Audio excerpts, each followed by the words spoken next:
What if everything you've been told about Mary Magdalene is a deliberate distortion?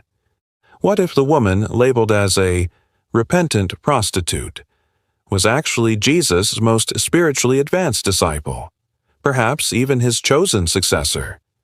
For nearly 2,000 years, a profound spiritual truth has been hidden from us, buried beneath layers of patriarchal revision and ecclesiastical control.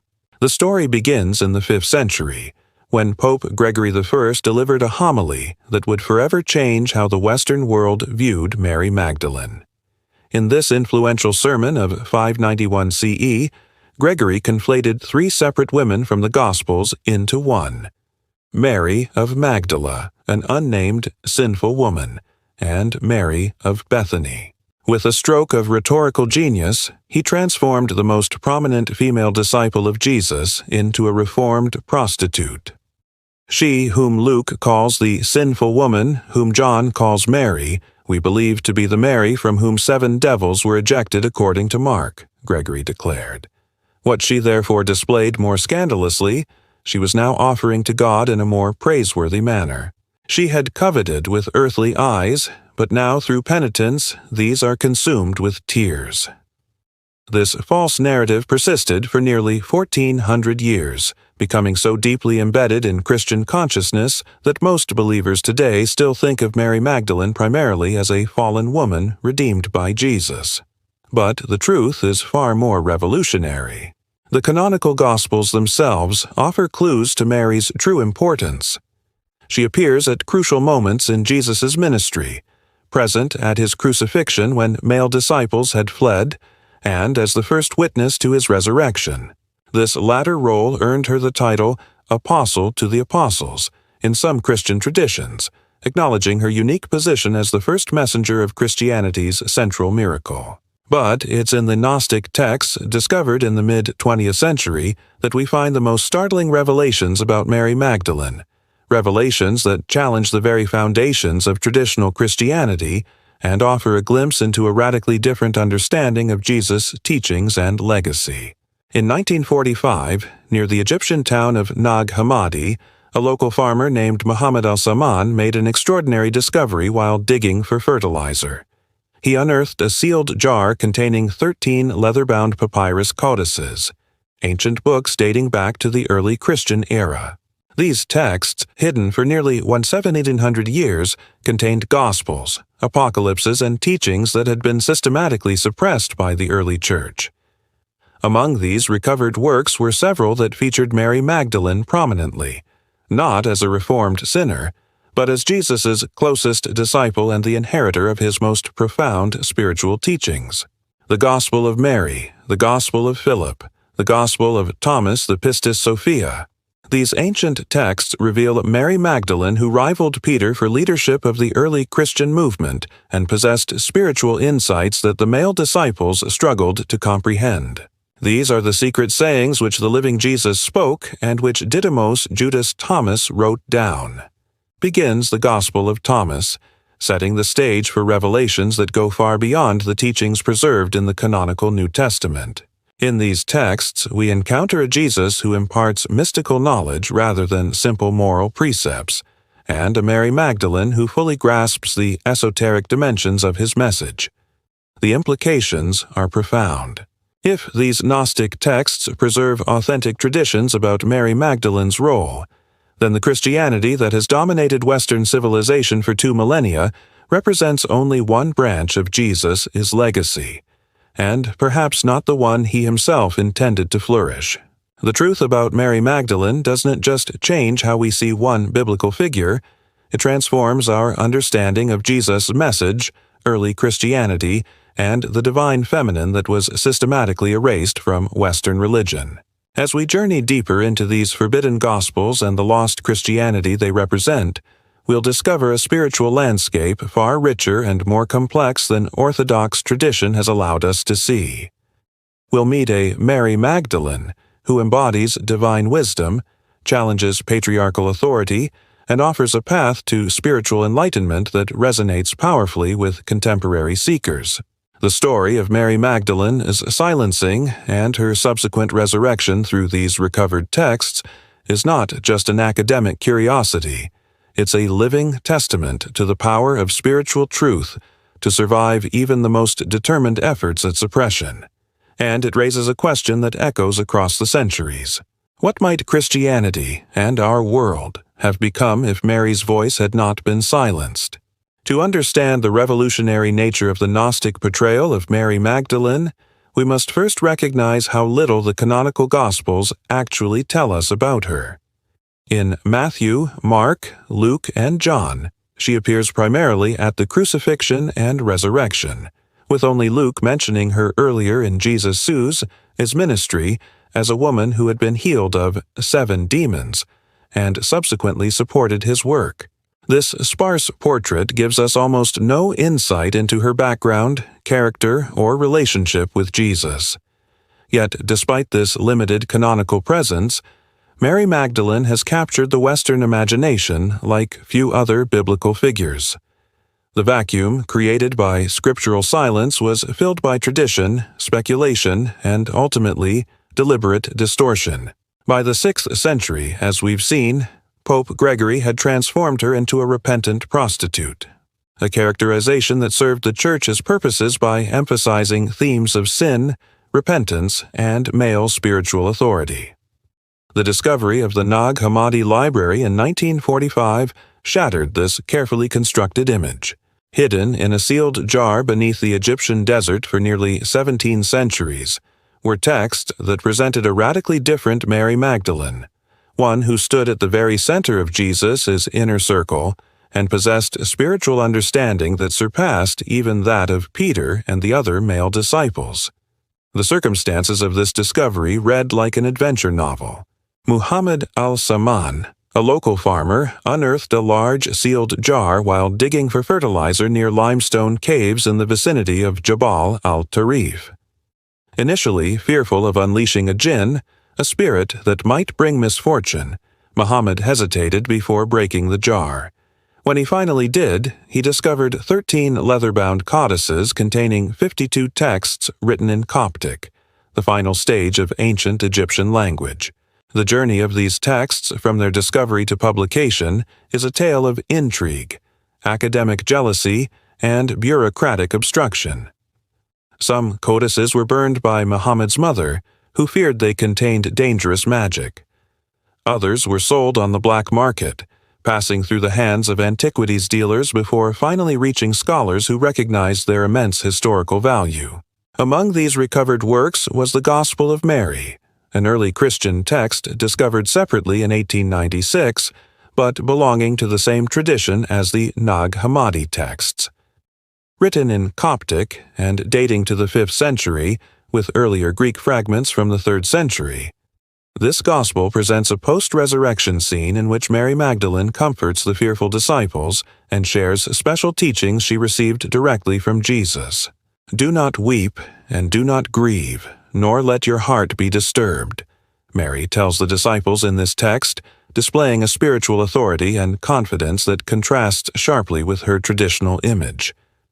She then proceeds to describe a vision and teachings that Jesus shared with her alone, teachings about the nature of matter, the soul's journey, and the path to spiritual liberation. The reaction of the male disciples to Mary's revelation is telling. Peter, portrayed in many Gnostic texts as Mary's rival for leadership, challenges her. Did he really speak with a woman without our knowledge? Are we to turn about and all listen to her? Did he prefer her to us? This question, whether Jesus could have entrusted his most profound teachings to a woman, lies at the heart of the conflict between Orthodox and Gnostic Christianity. In the Gospel of Mary, Levi, Matthew, defends her against Peter's skepticism. "Peter, you have always been hot-tempered.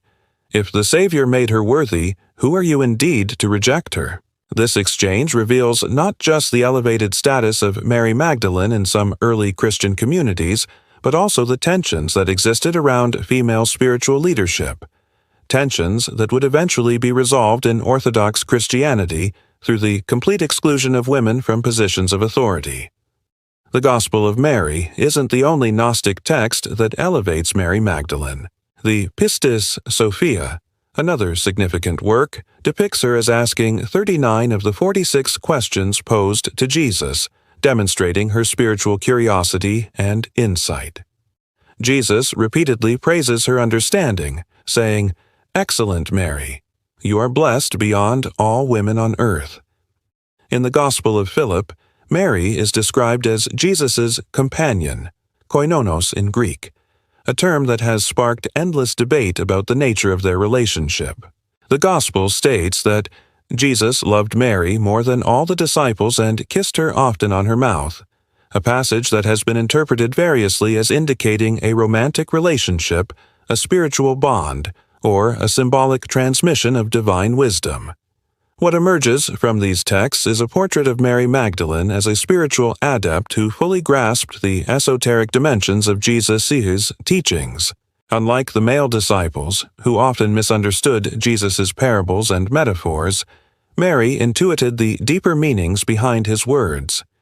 In the Gnostic framework, this understanding wasn't merely intellectual, but represented a higher level of spiritual development, an awakening to divine realities that transcended ordinary consciousness. This Gnostic portrayal of Mary challenges not just her traditional image as a repentant sinner, but the entire patriarchal structure of Orthodox Christianity. If Jesus entrusted his most profound teachings to a woman, if he recognized in Mary Magdalene a spiritual capacity that surpassed that of Peter and the other male disciples, that the exclusion of women from church leadership cannot be justified as reflecting Jesus' own intentions or values. Moreover, the Gnostic texts suggest that the Christianity that eventually became orthodox, based on Peter's authority and emphasizing faith, ritual, and institutional structures, may have diverged significantly from Jesus' original vision. The alternative tradition preserved in these suppressed Gospels, with its emphasis on direct spiritual knowledge, gnosis, inner transformation, and the divine feminine, represents a road not taken in the development of Western religion. As we delve deeper into the Gnostic portrayal of Mary Magdalene, we'll discover that her significance extends beyond questions of gender roles and church leadership. In these ancient texts, she emerges as a symbol of divine wisdom, an embodiment of the feminine aspect of God, and a guide to spiritual awakening that speaks powerfully to contemporary seekers. The mystery of Mary Magdalene is not just a historical puzzle but a living invitation to rediscover dimensions of spirituality that have been lost to Western consciousness for nearly 2 millennia. The companion of the Savior is Mary Magdalene. Christ loved her more than all the disciples and used to kiss her often on her mouth. These words from the Gospel of Philip, discovered among the Nag Hammadi texts, have ignited centuries of speculation about the relationship between Jesus and Mary Magdalene. Were they lovers? Was she his wife? Or does this passage point to something deeper, a spiritual bond that transcended ordinary human relationships? The Greek word used to describe Mary in this text, koinonos, offers important clues. While sometimes translated as companion or partner, it carries connotations of spiritual fellowship and shared purpose rather than merely romantic or marital connection. In the Gospel of Philip, this term appears in contexts related to spiritual partnership and the reunification of the Gnostic Christian with the divine realm. The passage continues with a revealing dialogue. The rest of the disciples were offended by it and expressed disapproval. They said to him, "Why do you love her more than all of us?" The Savior answered and said to them, "Why do I not love you like her? When a blind man and one who sees are both together in darkness, they are no different from one another. When the light comes, then he who sees will see the light, and he who is blind will remain in darkness." This response transforms our understanding of Jesus' special relationship with Mary. His greater love for her stems not from romantic preference, but from her superior spiritual vision, her ability to perceive divine realities that remained obscure to the other disciples. The kiss described in the text, far from being a romantic gesture, represents the transmission of spiritual knowledge. As one scholar explains, the kiss is the image of the breath of knowledge that Jesus places in Mary Magdalene to become his relay, his new messenger after his death. This interpretation aligns with ancient practices in which a kiss symbolized the passing of spirit or wisdom from teacher to student. In early Christian communities, the kiss of peace was a common greeting with no romantic connotation. The Gospel of Philip uses this image to convey the special transmission of Gnosis, direct experiential knowledge of divine reality, from Jesus to Mary. The jealousy of the male disciples, particularly Peter, appears repeatedly in Gnostic texts.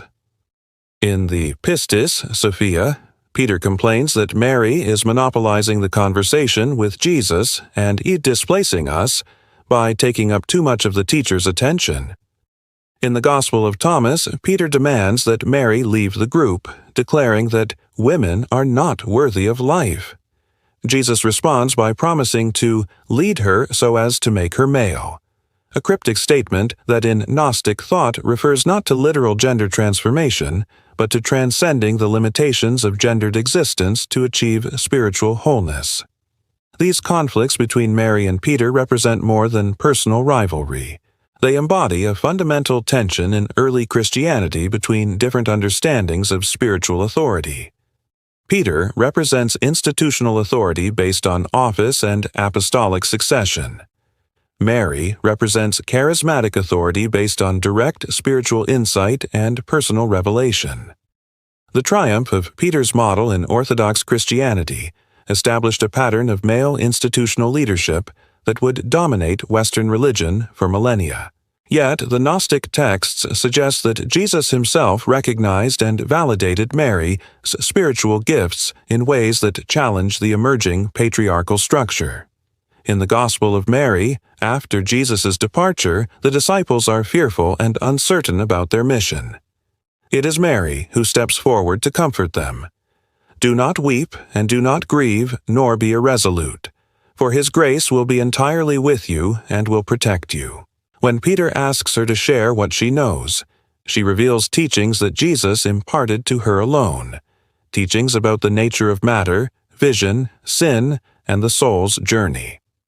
Mary's special status as recipient of Jesus' esoteric teachings reflects a core Gnostic belief, that salvation comes through knowledge, gnosis, rather than faith or ritual. This knowledge is unintellectual but transformative, a direct perception of divine reality that awakens the initiate to their true nature. In the Gnostic framework, Mary Magdalene exemplifies this awakened consciousness, having recognized the divine light within herself and within Jesus. The Gospel of Philip elaborates on this theme. Truth did not come into the world naked, but it came in types and images. One will not receive truth in any other way. Mary's advanced understanding allowed her to perceive the deeper meanings behind Jesus' parables and symbols, to see beyond the literal to the mystical truths they conveyed. This portrayal of Mary as a spiritual initiate challenges not just gender hierarchies but the entire structure of Orthodox Christianity. If direct spiritual knowledge, rather than institutional authority or correct belief, is the path to salvation, then the elaborate ecclesiastical structures that developed in the early church may actually hinder rather than facilitate spiritual growth. The Gnostic Mary represents an alternative model of Christianity, one based on inner awakening rather than external authority. The special relationship between Jesus and Mary in these texts also points to another revolutionary Gnostic concept: the integration of masculine and feminine principles as essential to spiritual wholeness. Unlike Orthodox Christianity, which increasingly emphasized God's masculinity and marginalized feminine divine imagery, Gnostic thought preserved the concept of a deity that transcended gender while embracing both masculine and feminine aspects. In the Gospel of Philip, we find this striking passage: "When Eve was in Adam, there was no death. When she was separated from him, death came. If she enters into him again and he receives her, death will no longer exist." This isn't speaking of literal gender, but of the spiritual principle of wholeness that transcends gender duality. The union of Jesus and Mary, whether understood literally or symbolically, represents the restoration of this primal wholeness, the reconciliation of masculine and feminine aspects of the divine.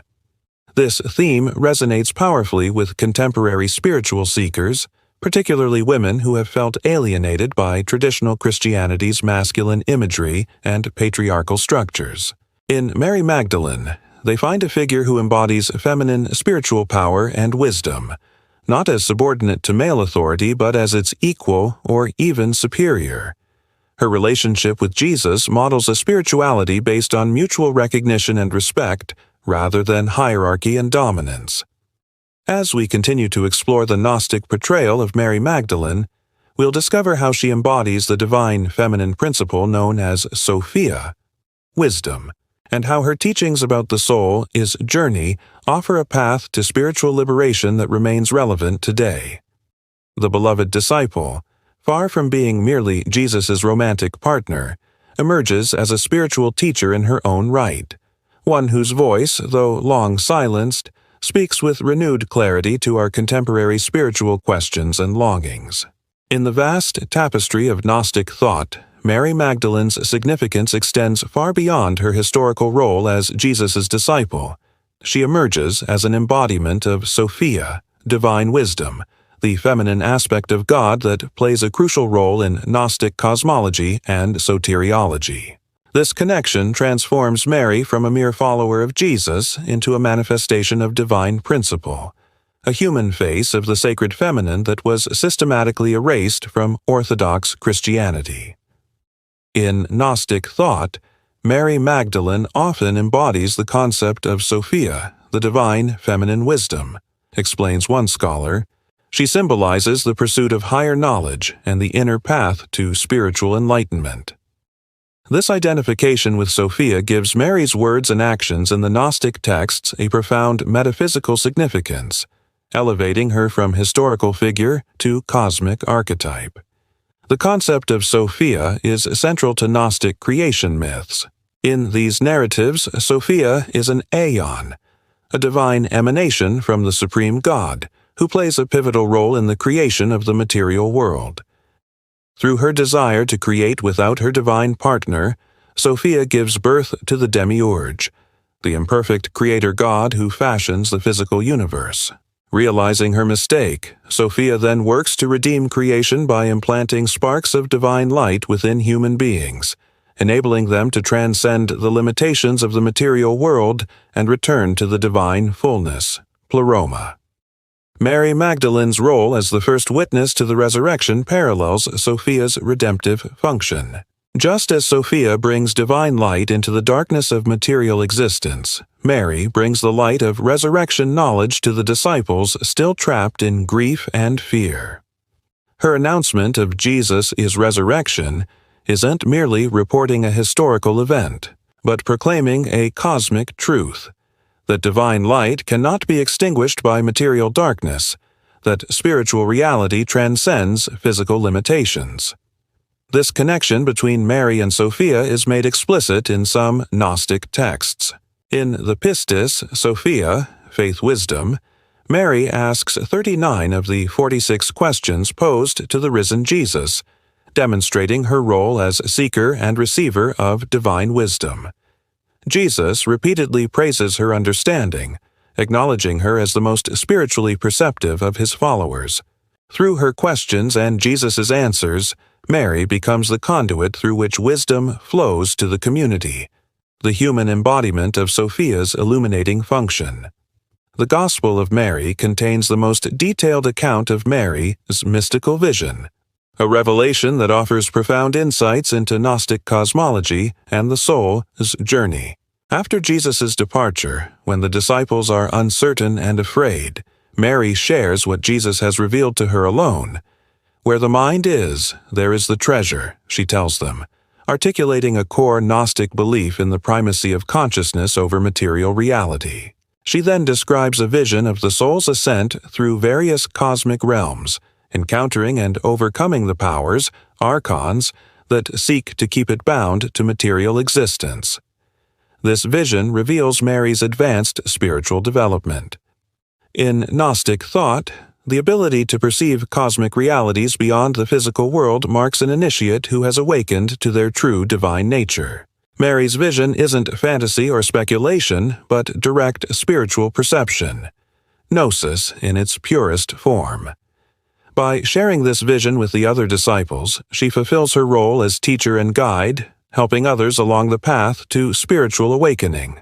The four powers that Mary describes in her vision, darkness, desire, ignorance, and the wrath of death, represent the psychological and spiritual obstacles that prevent humans from recognizing their divine nature. By naming these powers, Mary provides a map for overcoming them, a practical spiritual psychology that remains remarkably relevant today.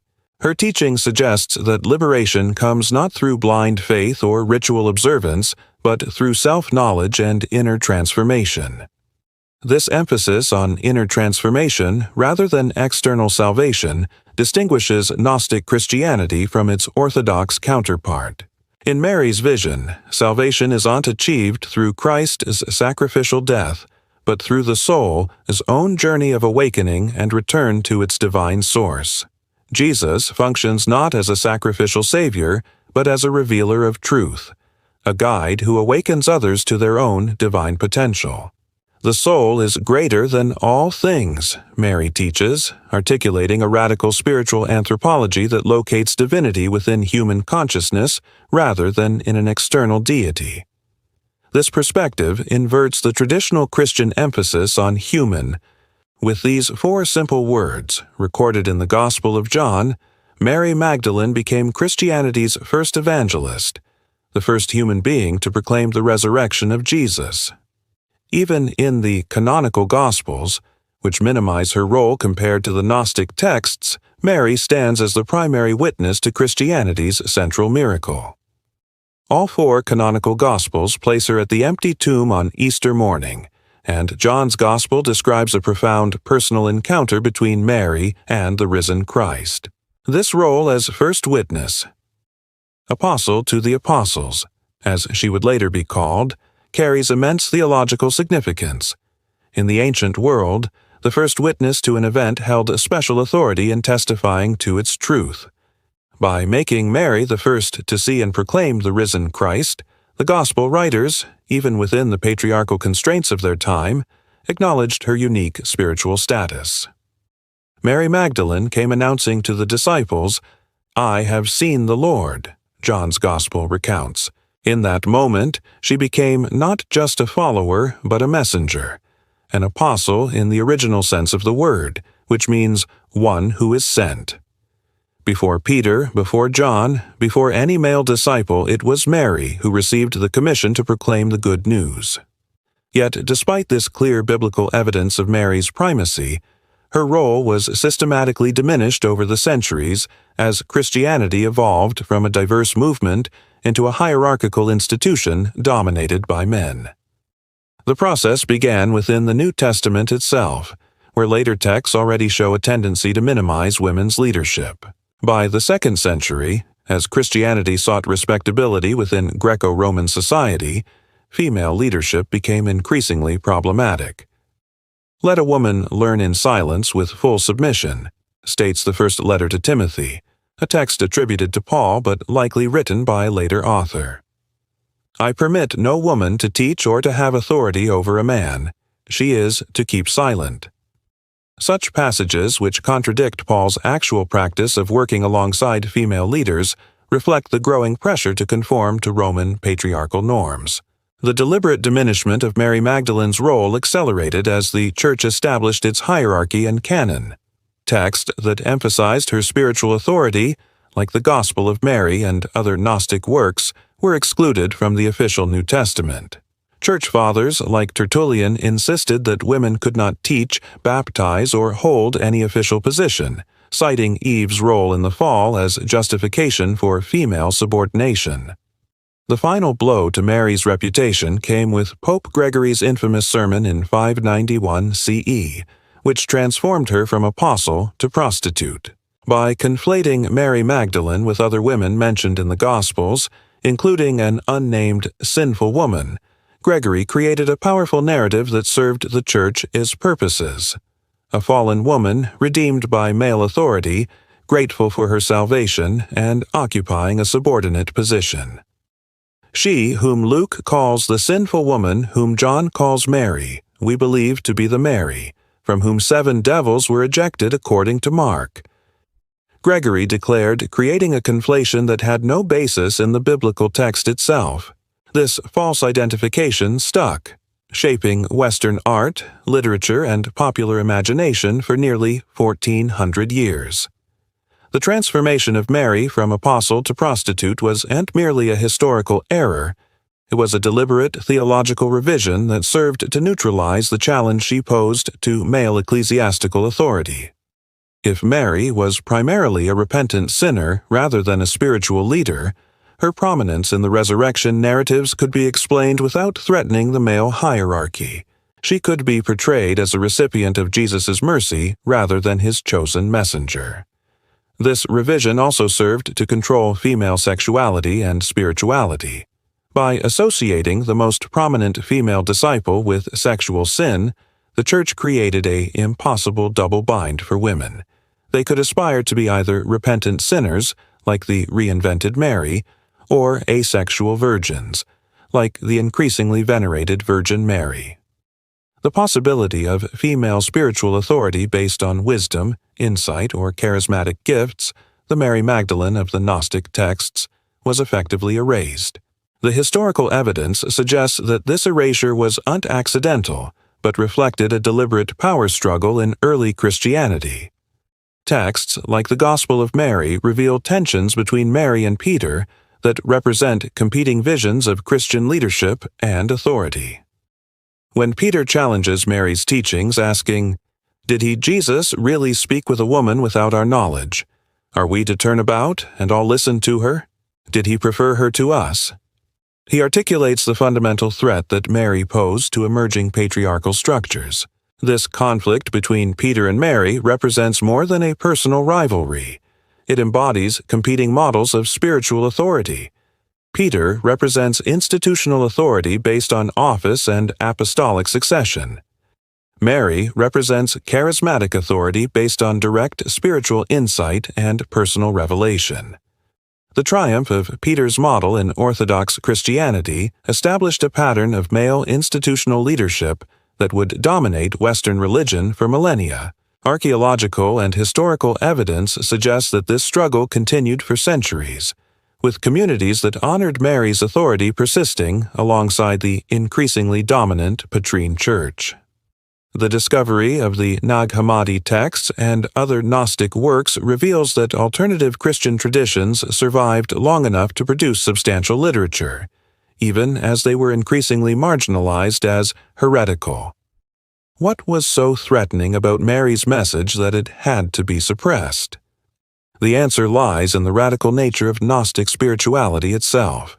By emphasizing direct spiritual knowledge over institutional authority, inner transformation over ritual observance, and the divine feminine alongside the masculine, Mary's tradition challenged the very foundations of the emerging Orthodox Church.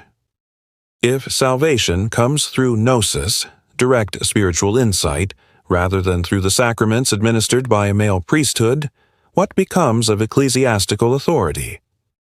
If women can receive divine revelation directly, what justifies their exclusion from teaching and leadership roles? If God encompasses feminine as well as masculine qualities, why should the Church be governed exclusively by men? These questions were too dangerous to be openly debated as Christianity became increasingly aligned with Roman imperial power. The Council of Nicaea in 325 CE, convened by Emperor Constantine, marked a turning point in the standardization of Christian doctrine and practice. Alternative traditions, including those that honored Mary Magdalene's spiritual authority, were increasingly branded as heretical and their texts destroyed. Yet, despite this systematic suppression, traces of the true Mary Magdalene persisted. In medieval Europe, popular devotion to Saint Mary Magdalene flourished, often incorporating elements that resonated with her Gnostic portrayal. Pilgrimage sites dedicated to her sprang up, particularly in France, where legends claimed she had traveled after Jesus' death. In some of these traditions, she continued to be honored as a preacher and spiritual leader. Even within Orthodox Christianity, Mary's role as first witness to the resurrection couldn't be entirely erased. The Eastern Orthodox Church never accepted her identification as a prostitute, instead honoring her as equal to the apostles. And throughout Christian history, mystical and contemplative traditions preserved elements of Gnostic spirituality, often venerating Mary Magdalene as a model of spiritual insight and devotion. The full rehabilitation of Mary Magdalene's reputation within mainstream Christianity would take nearly 2 millennia. In 1969, the Catholic Church quietly corrected Pope Gregory's error, acknowledging that Mary Magdalene was not the unnamed, sinful woman mentioned in Luke's Gospel. Pope Francis further elevated her status in 2016 by raising her July 22nd feast day to the same rank as those of the male apostles. Yet these official revisions barely hint at the revolutionary truth preserved in the Gnostic texts, that Mary Magdalene wasn't merely a faithful follower, but a spiritual leader in her own right, recognized by Jesus himself as his most perceptive disciple, and chosen to carry forward his deepest teachings. This Mary, the apostle to the apostles in the fullest sense, continues to challenge our assumptions about spiritual authority, gender, and the nature of divine revelation. As we'll explore in our final section, the rediscovery of this Mary Magdalene offers profound possibilities for reimagining Christianity and spirituality for the modern world. Her voice, silenced for centuries, speaks with remarkable clarity to contemporary seekers hungry for a more inclusive, experiential, and transformative spiritual path.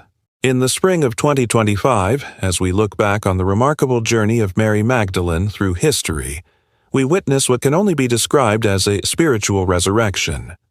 The woman who was systematically erased, diminished, and misrepresented for nearly 2 millennia has emerged once again as a powerful symbol of feminine spiritual authority and wisdom. This resurrection isn't merely academic. It represents a profound shift in how many people understand and experience spirituality in the modern world. The rediscovery of Mary Magdalene's true role began in earnest with the translation and publication of the Nag Hammadi texts in the latter half of the 20th century. These ancient documents, hidden for 17 centuries, revealed a Mary who stood at the center of Jesus' inner circle, not as a repentant sinner, but as his most spiritually advanced disciple and perhaps his chosen successor. The Gospel of Mary, the Gospel of Philip, the Pistis Sophia, and other Gnostic texts presented a radically different understanding of both Mary and early Christianity itself. This scholarly rediscovery soon entered popular consciousness. Books like The Woman with the Alabaster Jar, by Margaret Starbird, and The Da Vinci Code, by Dan Brown, though mixing historical fact with speculation and fiction, brought the question of Mary Magdalene's true identity to millions of readers worldwide. Films, documentaries, and artistic works further explored her story, often challenging traditional narratives and inviting audiences to reconsider long-held assumptions. The Vatican's quiet admission in 1969 that Mary was never identified as a prostitute in Scripture marked an important institutional acknowledgement of the historical error. Pope Francis further elevated her status in 2016 by raising her July 22nd feast day to the same rank as those of the male apostles, officially designating her Apostle to the Apostles. These changes, while significant, represent only a partial restoration of Mary's role within Orthodox Christianity. Beyond institutional religion, Mary Magdalene has become a powerful symbol for spiritual feminism and those seeking a more inclusive understanding of the divine. Her story resonates particularly with women who have felt marginalized within patriarchal religious structures. In Mary, they find a figure who embodies feminine spiritual power and wisdom, not as subordinate to male authority, but as its equal or even superior. Mary Magdalene represents the return of the divine feminine to Western spirituality, explains one contemporary spiritual teacher. She reminds us that the divine includes both masculine and feminine qualities in perfect balance, and that women have always been carriers of spiritual wisdom, even when their voices were silenced. This understanding of Mary as an embodiment of divine feminine wisdom connects her to other female spiritual figures across cultures and traditions: Sophia in Gnostic thought, Shekinah in Jewish mysticism, Shakti in Hindu traditions, Kuan Yin in Buddhism. Through these connections, Mary Magdalene becomes a bridge between Christianity and other spiritual paths, offering possibilities for dialogue and mutual enrichment. The Gnostic Mary's emphasis on direct spiritual knowledge rather than institutional authority resonates powerfully with contemporary spiritual seekers who describe themselves as spiritual but not religious. Her teachings about inner transformation, the divine spark within, and the soul's journey of awakening offer a spirituality based on personal experience rather than dogma or ritual, a spirituality that many find more accessible and relevant to modern life. Mary's vision in the Gospel of Mary, with its description of the soul's ascent through various cosmic realms, offers a spiritual psychology that remains remarkably relevant today. The four powers she names, darkness, desire, ignorance, and the wrath of death, can be understood as psychological obstacles to spiritual growth that must be recognized and overcome. This practical wisdom speaks directly to those seeking not just theological understanding, but genuine spiritual transformation. The rediscovery of Mary Magdalene's teachings also offers new possibilities for reimagining Christianity itself. If Jesus, closest disciple and chosen messenger, was a woman who taught a spirituality based on inner awakening rather than institutional authority, what might this suggest about his original intentions for his movement? If the divine includes feminine as well as masculine qualities, how might this transform our understanding of God and our relationship to the divine? These questions have inspired a growing movement of Christians seeking to reclaim the feminine dimensions of their tradition. From feminist theologians developing new language and imagery for God, to grassroots communities experimenting with more inclusive forms of worship and leadership, Mary Magdalene's legacy is helping to reshape Christianity for the 21st century. If Mary Magdalene was Jesus' chosen successor, asks one scholar, how might Christianity and our world be different had her voice not been silenced? This counterfactual question invites us to imagine an alternative history in which the Gnostic understanding of Christianity, with its emphasis on direct spiritual knowledge, inner transformation, and the divine feminine, had become the dominant tradition rather than being branded as heresy and suppressed. While we cannot rewrite history, the rediscovery of Mary Magdalene and her teachings offers an opportunity to reclaim aspects of the Christian tradition that were lost or marginalized. Some scholars and spiritual teachers suggest that Mary's lineage of teaching may have continued underground throughout history, preserved in mystical and esoteric traditions within and beyond institutional Christianity. The Cathars of medieval France, the Beguines of the Low Countries, certain strands of Christian mysticism and various Western esoteric traditions all preserve elements that resonate with Gnostic teachings. These connections suggest that Mary's voice, though suppressed, was never completely silenced, that the wisdom she embodied continued to find expression through those who, like her, sought direct spiritual knowledge beyond the boundaries of orthodox doctrine.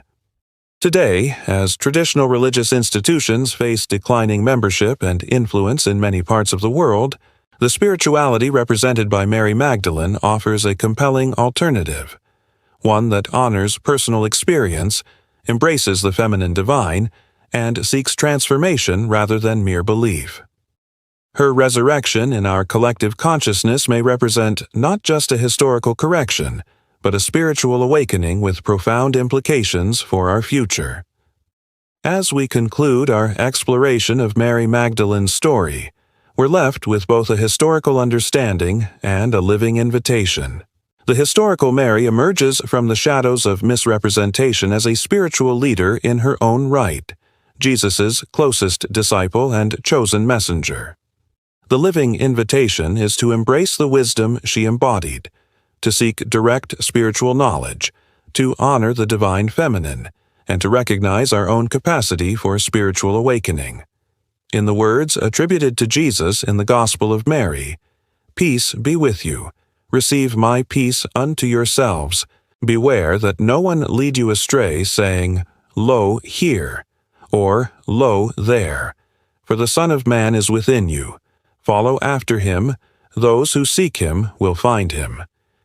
This invitation to seek the divine within rather than in external authority or doctrine may be Mary Magdalene's most profound legacy.